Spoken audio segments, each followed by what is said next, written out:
inviting you sa ating communion night service. And we're happy dahil yung invitation na binibigyan namin sa inyo comes from the joy that we have within us. And this joy never fades, di ba? Maring magbago yung damdamin natin, but the joy inside of us never fades because that joy is our Lord Jesus, di ba? And He's with us, not just with us, but in us, in our deepest of our lives, di ba? Kaya, let's worship Jesus. Pinupuri ka namin, Panginoon.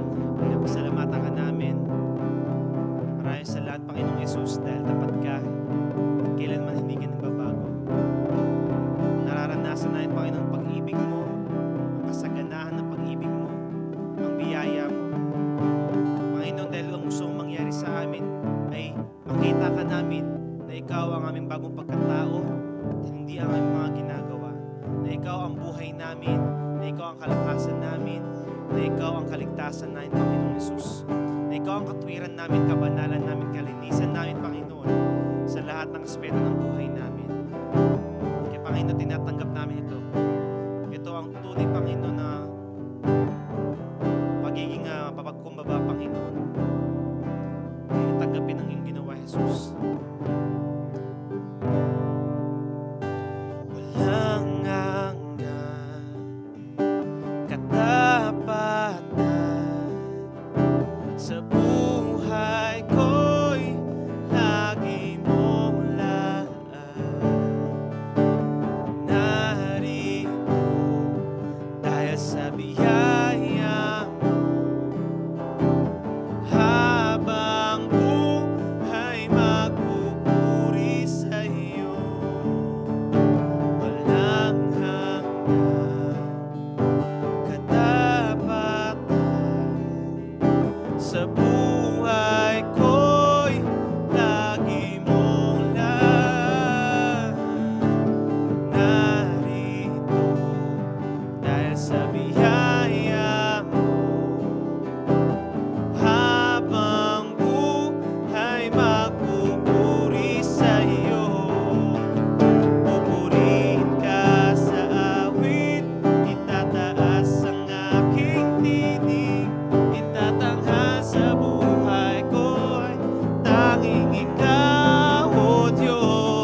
panibagong gabi, Panginoon, para mapakilala ka, maihayag ka, Panginoon, sa buhay namin. Maraming po salamat, Jesus. Dahil kasama ka lagi namin, Panginoon. Hindi mo kami iniiwan. At mas matindi, Panginoon, ang iyong ginawa kaysa sa mga magawa pa namin kasalanan, Panginoon. Masigit. At ang itiataas lamang ng Ama ay ang perpektong sakripisyo ng kanyang anak. At ikaw yun, Panginoong Jesus. Perpekto ang iyong ginawa, Panginoong Jesus. At wala nang ibang taong kayang higitan ang iyong ginawa. Kaya, Panginoon, sa pangalan ni Jesus, ng lahat ng makakapakinig, Panginoon, yung mabuting balita ay makatanggap, Panginoon, ng iyong salita. Ito po aming dalangin sa pangalan ni Jesus. Amen.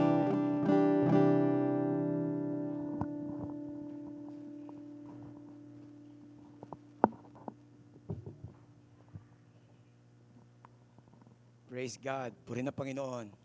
At purihin ang Diyos na buhay sa oras na ito.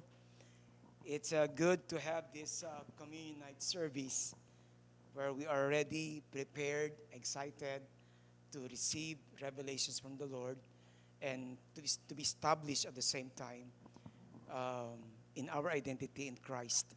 That's the only reason. In fact, ito yung pinaka-gusto ng ating Ama na tayo po'y talagang maging katulad ng panganay nating kapatid na nabuhay sa lupa, inawang kasalanan, namatay sa krus, at nilibing, muling nabuhay after 3 days, at ascended to the Father, and right now seated at the right hand of God, our Father. Kaya kapatid, let's begin with our communion. Alam ko, ibang kapatid natin excited na sa letter na inaabangan lagi natin. At iba naman na chill lang, iba naman na okay lang, sakto lang. Pero hindi na po importante yung ano yung ating nararamdaman. Importante po kasi yung ating katotohanan na magpaparamdam sa atin para gumalo tayo ng tama. Amen? So by this, let's all together declare this passage natin. Kapatid, at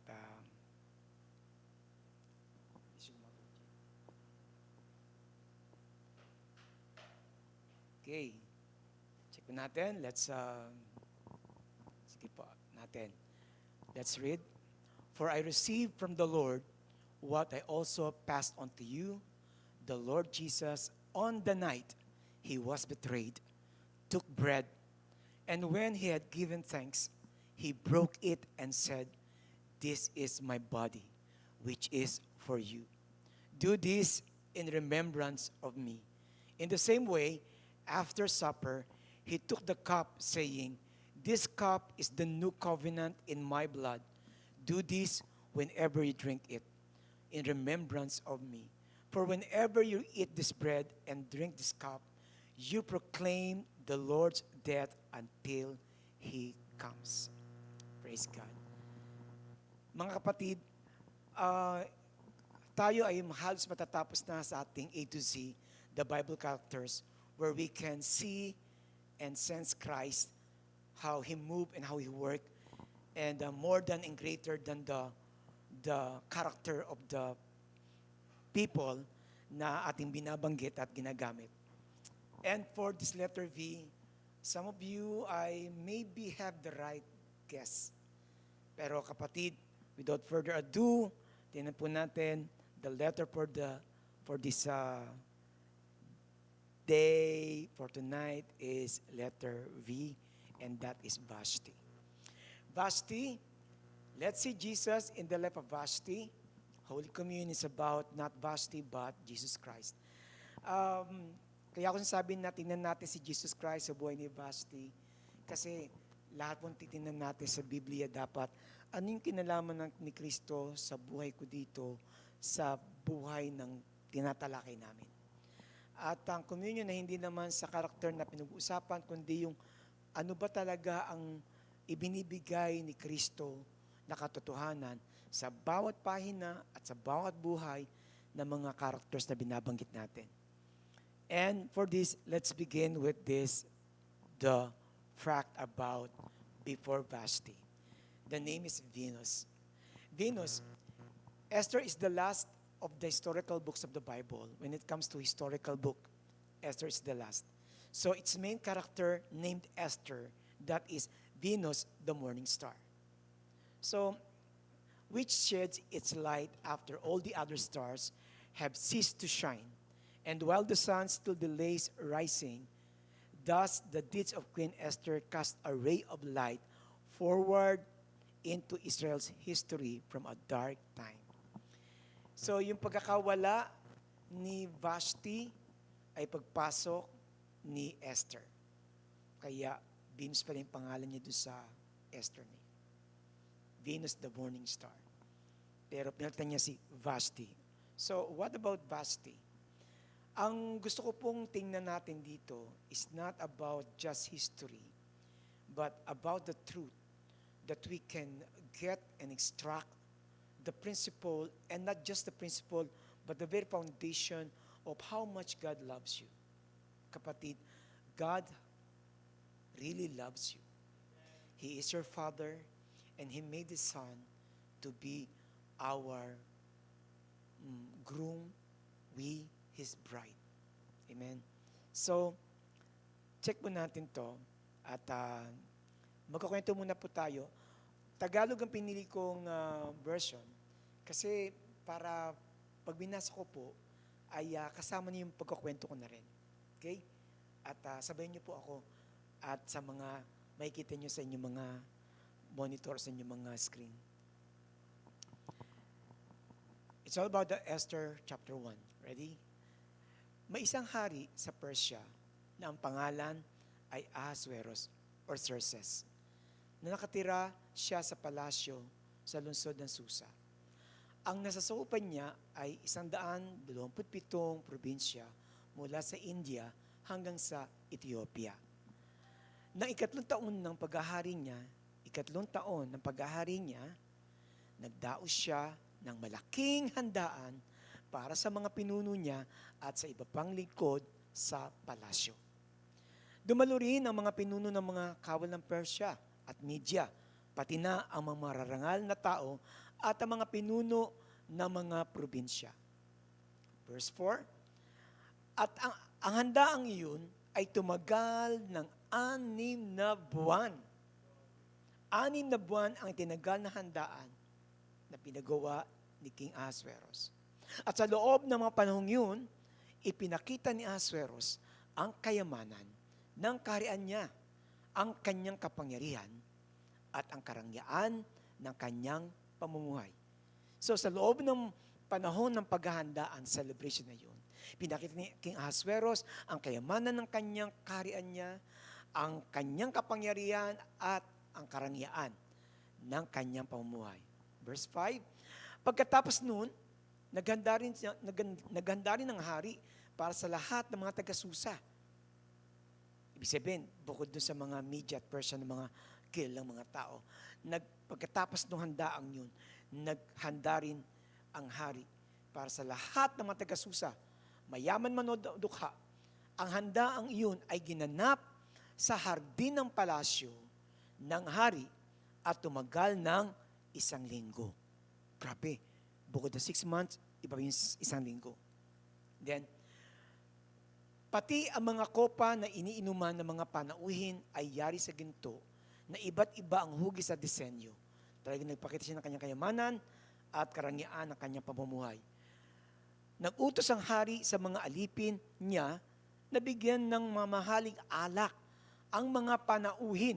Mamahaling alak ang mga panauhin niya hanggat gusto nila. Sky's the limit. Verse 9. Habang nagdadaos ng handaan ang hari para sa mga kalalakihan, nagdadaos din ng handaan si Reyna Vashti para sa mga kababaihan sa palasyo ni Haring Ahasuerus. So sumabay si Reyna Vashti. At sa 7 araw ng pagdiriwang, masayang-masayang hari dahil sa labis na nainom. Saan siya masaya? Sa labis na nainom. Ipinatawag niya ang 7 pinuno na may mataas na katungkulan na personal nag-aaskas sa kanya. Ito'y sina Mehuman, Bista, Harbona, Bigta, Abagta, Zatar, at Karkas. Pagkatapos, ipinasundo niya si Reyna Basti. Ipinasabi niyang isuotang ng Reyna ang kanyang korona para ipakita ang kagandahan niya sa mga pinuno at mga panauhin. Dahil talagang maganda ito. Verse 12, pero nang masabi ng mga lingkod sa Reyna, so sinabi ng mga lingkod, nagpunta kay Reyna Basti, ang gusto ng hari, sinabi nito ng Reyna na ayaw niyang pumunta roon. Kaya nagalit ang hari sa kanya. Ayaw ni Reyna Basti na pumunta. Okay? Verse 13. Nakaugalian na noon ng hari na humingi ng payo sa mga pantas na siyang nakakaalam ng mga batas at kaugalian ng kaharian. Tandaan nyo, 3 taon pa lang siya na nagahari. At normal sa kanila yung kumonsulta sa mga pantas, sa mga mahuhusay. Verse 14, ang palagi niyang hinihinga ng payo ay sina Karshena, Shetar, Admata, Tarshish, Meres, Marsena at Memukan. Si Memukan dito ang mga leading role o baga supporting role na naglilid sa mga supporting. Nangunguna sa mga supporting roles. Sila ang 7 pinakamataas na pinuno sa kaharian ng Persia at Media at malapit sila sa hari. Close sila sa hari. Verse 15, nagtanong ang hari sa kanila, ayon sa batas ng kaharian ng Persia, ano ang dapat gawin kay Reyna Basti? Dahil hindi siya sumunod sa utos ko sa pamagitan ng aking mga lingkod. Wow, siyempre natouch yung ego ng hari. Pinatawag yung Reyna eh. Hindi sumipot eh, hindi sumunod eh. Sumagot si Memukan. Mahal na hari, nagkasala po si Reyna Basti, hindi lang sa inyo, kundi pati na rin sa mga pinuno ng kaharian ng Persia at Media at sa mga mamayan ng buong kaharian. Wow, bigat. Verse 17, ang ginawa ni Reyna Basti ay tiyak na malalaman ng lahat ng kababaihan sa buong kaharian at gagayahin nila yun. Hindi rin sila magsisunod sa asawa nila dahil mga tuwiran sila na si Reyna Basti nga ay hindi sumunod noong pinapunta siya ng hari roon sa kanya. Kaya simula ngayon, maaaring ito rin ang gawin ng mga asawa ng mga pinuno ng Persia at Media. Nilalahat talaga no? Na makakabalita sa ginawa ng Reyna. Kaya ang mangyayari, hindi na igagalang ng mga asawang babae ang kanilang mga asawang lalaki at magagalit ang mga ito sa kanila. Mukhang very sound advice. 19. Kaya kung gusto niyo, mahal na hari, iminumungkahi namin na gumawa kayo ng isang kautusan na huwag nang magpakita sa inyo, huwag nang magpakita pa sa inyo si Reyna Basti. At palitan ninyo siya ng reynang mas mabuti kaysa sa kanya. Ipasulat po ninyo ang kautusang ito at isama sa mga kautusan ng kaharian ng Persia at Media para hindi na mabago. Grabe. Siyempre, utos ng hari, hindi mababali. At kapag naipahayag na ito sa buong kaharian, tiyak na igagalang ng mga babae ang mga asawa nila mula sa pinakadakila hanggang sa pinakaaba. Matinding parusa kay Basti. Talagang expel siya sa pagiging reyna. Tanong natin, I'm done with this story para sabi-sabi tayo nakakaalam at nadaanan natin. Tinagalog ko na para nabaybay natin ng maayos. Kapatid, ang question natin, dapat bang tanggalin sa pagiging reyna si Basti? That's a good question. Alam nyo ba na hindi pare-pareho ang komentaryo? At may binibigyan, minsan may ibang grupo na binibigyan ng dahilan at katwiran si Basti sa di pagpunta Meron naman na mali si Basti kasi si Esther darating kaya dapat lang tsugiin na si Basti. So these are two kinds of thoughts na ginagawa nilang pananaw batay sa kalagayan sa istorya. Pero kung tanong natin, dapat bang tanggalin sa pagiging reyna si Basti? That's a question.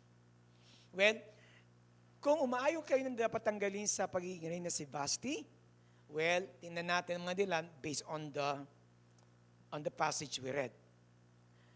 Una, hindi siya sumunod sa utos ng hari. Dapat lang tanggalin yan. Di sumusunod sa hari eh. Lahat ang di sumusunod, tanggalin! Grabe. Teka. Aasawan niyo po ito. Hindi, basta utos ng hari. Kahit sino pa yan, tanggalin! Yan. So, dapat tatanggalin. Next. Nagkasala rin siya sa mga pinuno ng harian ng Persya at Media at sa mga mayan ng buong harian. Kasi bakit? Binastos nila yung haring kinikilala nila. Nasaktan sila para sa hari nila. Nakuha niyo ibig sabihin? Kaya ganun ang katwiran at pangatwiran at pagtatanggol ni Memucan, isa sa pangunahing advisor, isa sa mga pangunahing advisors ni King Ahasuerus. Di lang ikaw nasaktan, mahal na hari. Pati yung mga hari na mga pinuno ng mga Persia at Media, pati yung buong kaharian, nasaktan ni Reyna Basti. Pangatlo, at matindi, gagayahin siya ng mga asawang babae na walang pagsunod sa asawa at magagalit ang mga asawang lalaki sa kanila.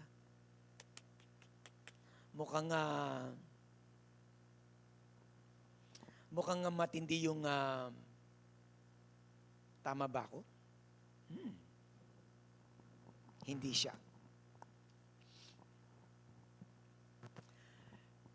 Parang may katwiran si Memucan. At kung titinan natin, ay dapat lang dahil sa ipapasok natin si Esther. Pero kapatid, huwag na natin munang tingnan si Esther. Kasi hindi siya ang bibigyan natin ng focus. Si Basti. Bigyan natin ng justice si Basti. Tama ba? Ako po kung ako tatuningin, sa sarili kong komentaryo, at kung ipapaliwanag yung aking side, tingin ko, mga kapatid, ito pinaparat sa akin ng Panginoon. Isa-isay natin kung bakit, saan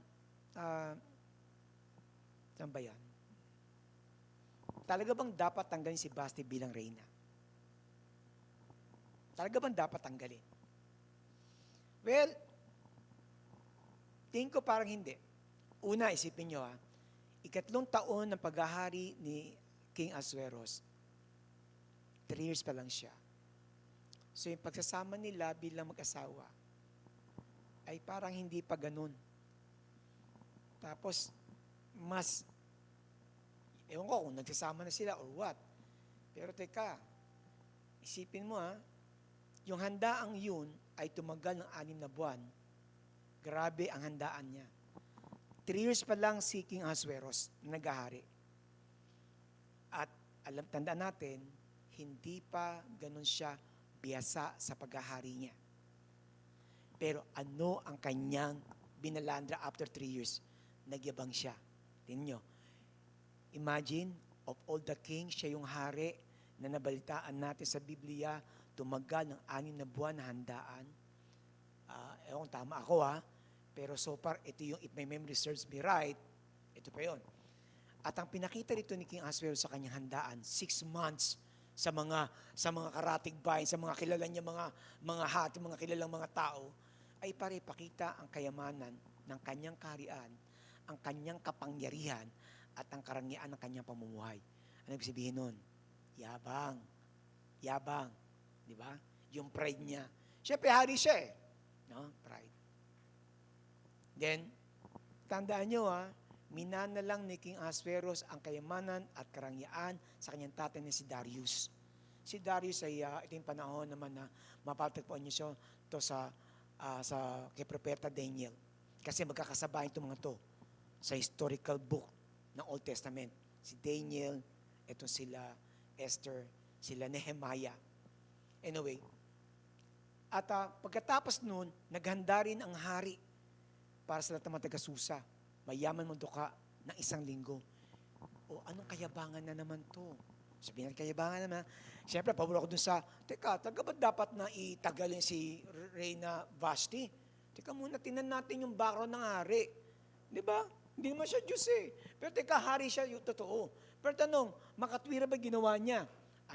I am laying down, one by one, these reasons kung bakit parang hindi ako pabor na tinanggal si Vashti. Yeah, next. Kung taga ba tinanggal si Vashti bilang reyna, tingnan nyo na 3 taon ng paghahari niya, nagdao siya ng malaking handaan. Litin natin, ang handaang yun tumagal ng 6 na buwan. Pinakita ni King Ahasuerus sa kayamanan ng kapangyarihan at karangyaan ng kanyang pamumuhay. Pagkatapos noon, naganda ulit siya na tumagal sa linggo. Dinidiin ko lang yan. Bakit? Kasi kapatid, sa totoo lang, hindi pa dahilan diretso natin. Sabi, ayaw, yung bagat. Sa 7 araw ng pagdiriwang, masayang-masaya ang hari dahil sa labis na nainom. So, lasing siya. Nagyayabang siya, hindi pa lasing, mayabang na siya. Nalasing pa. Sobrang yabang. Hindi ako bibiro hindi pa siya lasing, naganda na siya, 6-month celebration. Bukod yung 1 week sa kanyang mga tauhan. Doon sa nasakupan niya sa Susa. Nagiinuman, nalasing. Ay, siyempre, pag lasing na, may yabang na yan. Nabisin niya. Then, pagkatapos, ipinasundo niya si Reyna Vashti. Lasing siya nun. Siyempre, inumin siya. Sige, pasundo si Reyna. Isuot ng Reyna ang kanyang korona. Bakit? Ano pagyayabang niya? Ipagyayabang niya alin? Tingnan niyo yung damdamin ng isang babaeng pagyayabang lang yung ang asawa kasi maganda, pero hindi dahil sa mahal. Kasi maganda, kasi nga, actually, ang pinagkadiin ng hari, isuot yung korona. Actually, hindi yung Reyna, yung korona mahalaga. Nakakita niyo saan nanggagaling? Kung bakit parang unfair ang pagpapatsugi ni King Xerxes or King Ahasuerus kay Reyna Vashti. Pinatanggal niya. Kasi isuot ang korona. Kaya lang, talagang maganda naman talaga yung Reyna. Okay? Then, pero nung masabi ng mga lingkod sa Reyna, ang gusto ng hari, sinabing itong ayaw niya pumunta ron, kaya nagalit ang hari sa kanya. Eto, teka, asawa mo to, hindi siya reyna lang. Nagalit ang hari sa kanya. Nang ibabaw yung galit. Naku mga kapatid, manikmaki kayo Ang galit ay damdamin lang na hindi batayan ng pagdidesisyon. Edison, makinig ka. Makinig ka, Edison, para sa iyo yan. At sa mga nagagalit palagi, para sa inyo ito, hindi lang kay Edison. Okay? Nagalit ang hari. Kaya, sabi ng hari, teka, bayan dapat yan anong gagawin dito sa babaeng to? Hindi na asawa itong babaeng tong Reyna to. Dapat.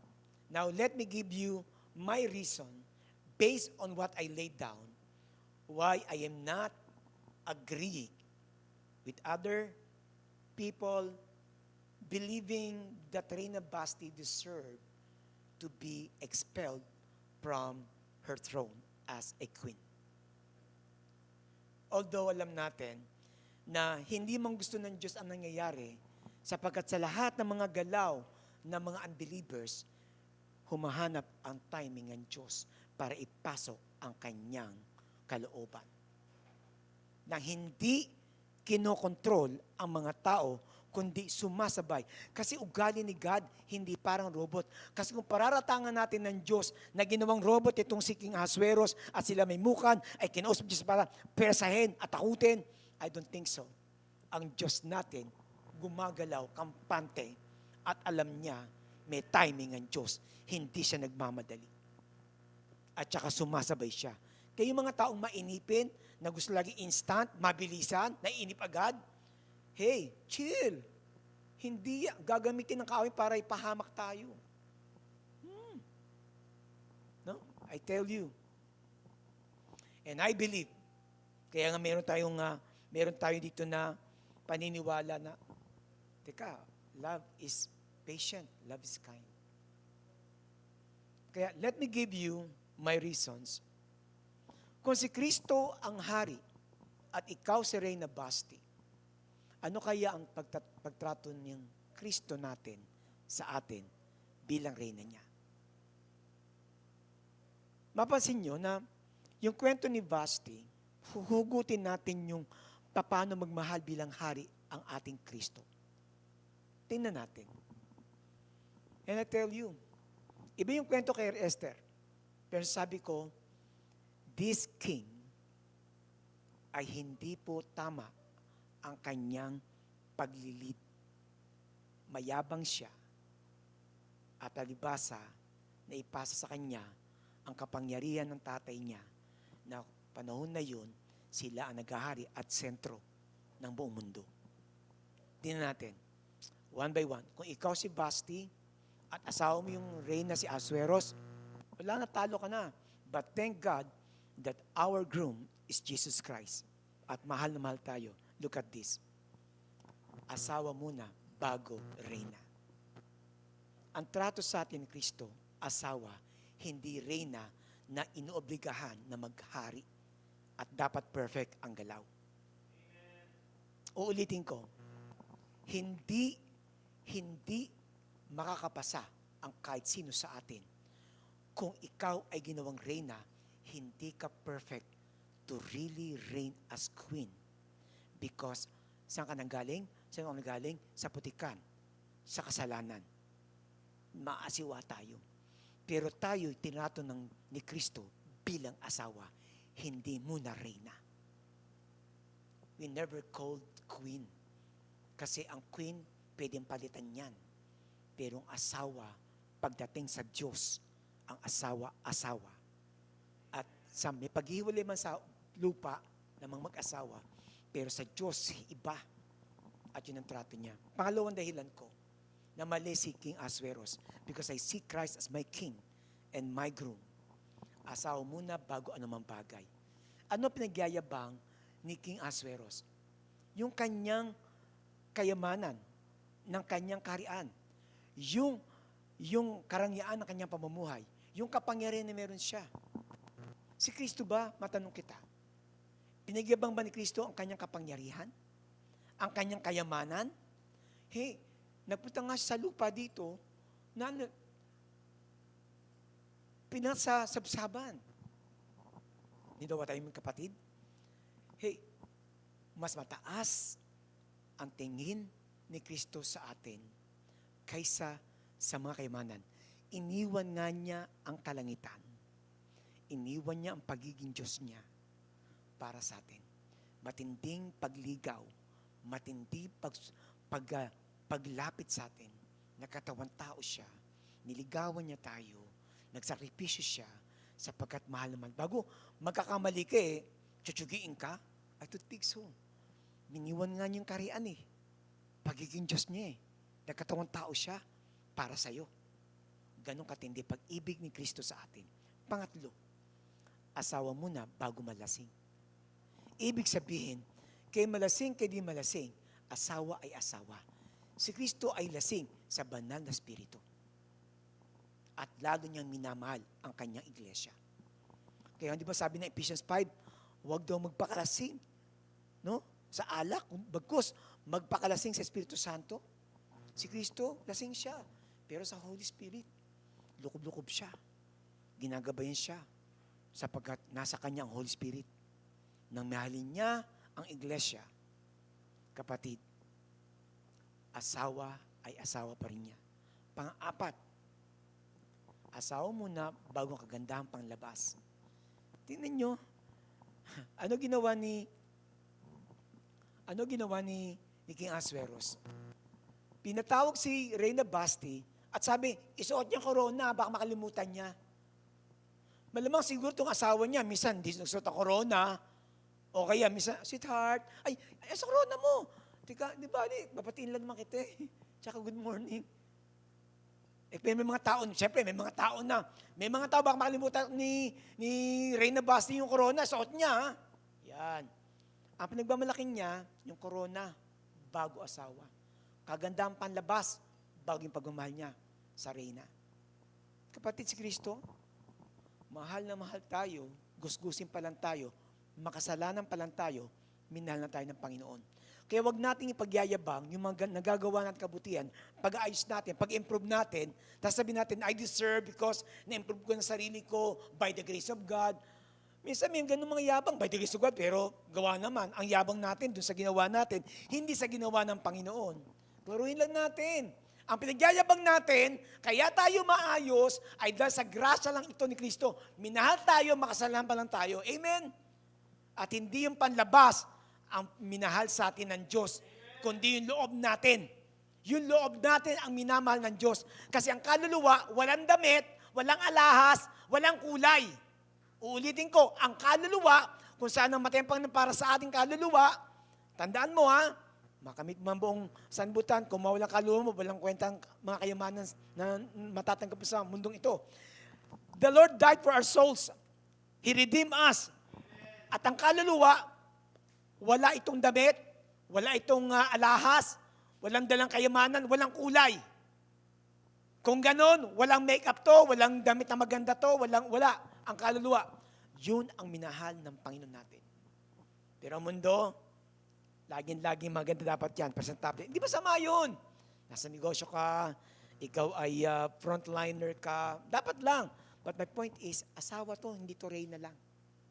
At matindi niya, hindi ako mapayag, na tama yung ginawa ni King Ahasuerus, kaya lang God is working for the good of His people. Lastly, asawa pa rin kahit magalit pa siya. Magalit mang ating Panginoon, asawa pa rin tayo ni Kristo. At hindi niya tayo hihiwalayan. Hindi niya tayo pababayaan, hindi niya tayo pababayaan, hindi kanya iiwanan o palalayasin. Tanda mo yan. Ang asawa pa rin kahit mag-away kayo at maggalit siya. Dahil dito, hindi ako kumbinsido na tama ang ginawa ni King Ahasuerus na tanggalin sa pagiging reyna at tanggalin sa pagiging asawa si Reyna Basti. I posted, I think, kahapon ata lang yun. Pinost ko to sa akin my day.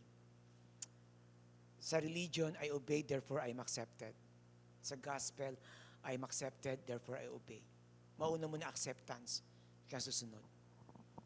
Ngayon, medyo mula sa pananaw na to ni Timothy Keller, ito pananaw ko eh. Ang queen, obedience must come first before king's acceptance. Sa kaso ni King Ahasuerus, dahil hindi sumunod, isang beses lang po yun. Isang beses lang. At kung maraming beses, di lalo na may katuwiran si King Ahasuerus. Obedience muna. Ganun ang batas eh. Ganun ang batas, ganun ang Old Testament. Sumunod ka muna, kaya tsaka pagpapalain. Sumunod ka muna, tsaka ka pagpalain. Ang grasya iba. Husband, wife ka. Husband accepted you first and obedience is the result. Tinanggap ka bilang asawa ni Kristo, kaya yung pagsunod mo ay bunga na lang ng pagmamahal na natatanggap mo sa Kanya. Kaya kapatid, I've been encouraging everyone, kahit sa devotion natin, kanina umaga, no? O kanina lang. Mga kapatid, please, yung relasyon natin sa ating Ama, binigay niya ang kanyang anak. Na kahit makasalanan pa lang tayo, nagpasensya siya, niligawan tayo, at inako lahat ng ating kasalanan para lahat ng kanyang kayamanan, kapangyarihan, karangyaan, abundant life, ibigay naman sa iyo ng asawang lalaking si Kristo. May tatay ka, may Kristo ka, may banal na spirito ka. I encourage you. You are accepted. Not because of your performance, but because of the performance of Christ. Buti na lang si Kristo, hindi siya magagalitin. Buti na si Kristo, kahit nakita niya mali ko, walang sorpresa sa Kanya. Hindi ko siya sinusurpresa sa mga kasalanan ko, alam niya. Pero hindi niya ako hinihiwalayan. Andito pa rin siya. Si Kristo na nasa iyo, kahit pa deliberately, intentional, magkasala ka, tatapatin kita. Ito ang totoong grasya. Hindi siya magbabago ng isip. Mahal na mahal ka pa rin niya. Sapagkat ang pag-ibig niya ang magpapabago ng pagkatao mo, hindi ng gawa mo. Amen! Hallelujah. Kaya kapatid, are you ready for our communion tonight? Woo! Hallelujah. Ngayon, kung ikaw man si Basti, hindi si King Asuero sa dati mong pangasawa. At naalala ko yung babae ng Alunya, na nakinito ko kanina umaga sa devotion natin. Tapos naalala ko din yung babaeng merong 5 asawa at may kinakasama na panibago, ang pampito si Kristo. Grabe. Iba si Lord. Iba. Siya the only man. Talagang siya dapat natin gayahin. No? Ako natutuwa doon sa mga lalaki, no? Yung mga estudyante ko, kwento ko lang, konting short body of communion. At talaga minsan yung mga daw, yung mga single mom, ang nililigawan nila kahit pa may mga anak pa raw. Sabi ko, uso ba yun? O may nakita lang silang magandang katangian? O ano ba yan? Hindi ko na spelling, pero gusto kong dalhin ng mga estudyante ko sa katotohanan na, hey, it's not about the virginity of the woman. It's more on the relationship that you really love. Because the man that loves a woman, it's all about the love of the man that changes everything. It's like the love of Jesus Christ that changed us. Amen? Oh, di ba? Di ba? Si Jose, ganun din. Pagpasal mo asawa mo, Lord, nag-hostess na siya pakasal mo uli ang asawa mo. See, because God shows how much He loves us. Kaya kapatid, I tell you, hindi na ako pwede tumalikod sa Panginoon kasi love na love niya ako. At kahit pa mapahiya ako at magkamali ako at magkasala ako uli, kung sakali man, no? Saan ba dito kahoy? Pakanaknak. Kapatid, hindi yun It's love that maintains and sustains me to keep on obeying my Father because of Jesus Christ. Amen? Okay, so, pwede ba nating mahingi ating elements at yan. Gusto mong pakita rito? Mga kapatid, sandali lang masyadong malayo lalapit lang ako at yan. Sige po, habang hawak natin ating mga elemento.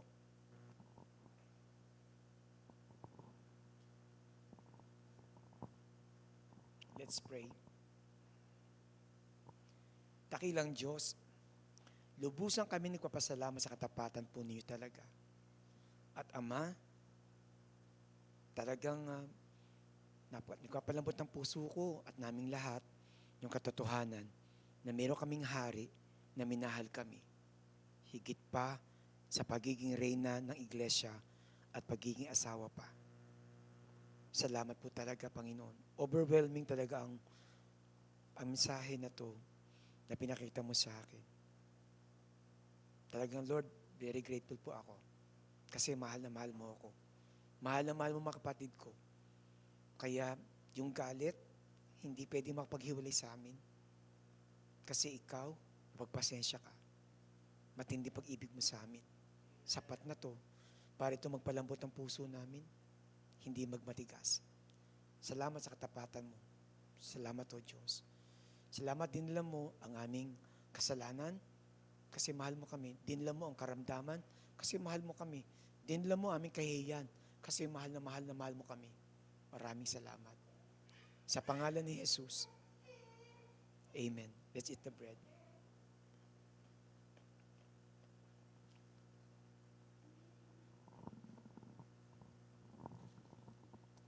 Baka po natin ang ating mga cups.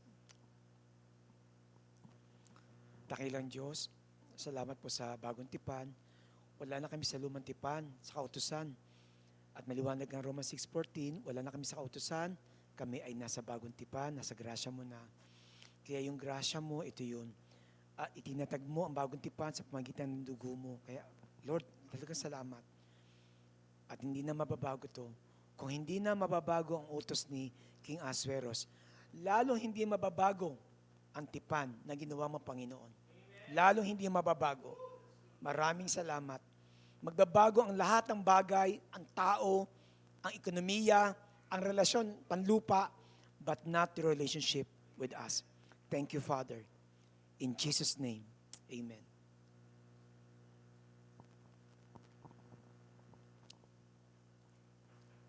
Maraming salamat sa Panginoon. Hallelujah. I'm blessed, I'm blessed, I'm blessed. Yes. Talaga, kung ikaw man si Queen Vashti at hindi ka si Queen Esther, pero may justice ang Panginoon para kay Queen Vashti sa maling ginawa ni King Ahasuerus. At salamat, meron tayong tunay na asawa, ang dakilang hari ng mga hari. Amen? Kaya kapatid, cheer up. You're blessed. Maraming salamat. At po rin Diyos na buhay.